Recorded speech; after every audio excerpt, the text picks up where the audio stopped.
Мицкоски ја повика Бугарија да ги повлече амандманите во Европарламентот. За Радев нема нерешени прашања, се повика на преговарачката рамка.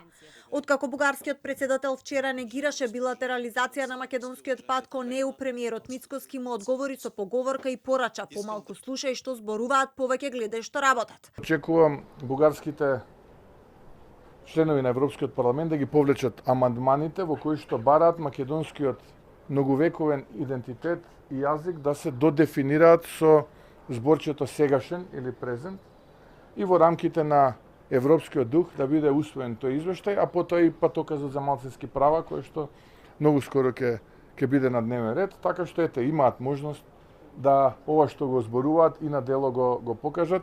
Очекувам да ја прифатат средбата во рамките на состанокот на НАТО во Хаг. А шефицата на државата Силјановска денеска од Тирана порача дека личното доживување и реалноста се две различни работи. Изјави дека земјата не сака ексклузивен статус во однос на ЕУ и дека не смее да биде жртва на идентитетски прашања. Не смееме да бидеме жртва на идентитетските прашања. Идентитетските прашања се надвор од било која преговарачка рамка, бидејќи се надвор од договорот за ЕУ, од Лисабонскиот договор и од повелбата за фундаментални права.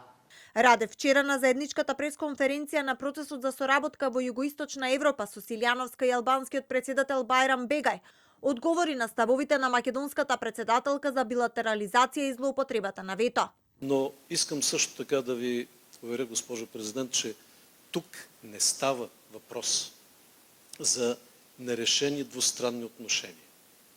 Не става въпрос за налагане на вето или спиране на процеса изпънка от някоя съседна страна.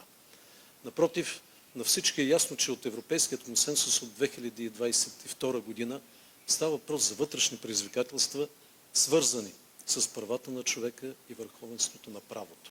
Се уште трае молкото од официјална Софија дали е прифатлива средба на НАТО самитот во Хаг. Мицкоски пред 3 дена изјави дека е во комуникација со Европската комисија и дека е одреден дури и предлог термин, но се чека бугарската страна.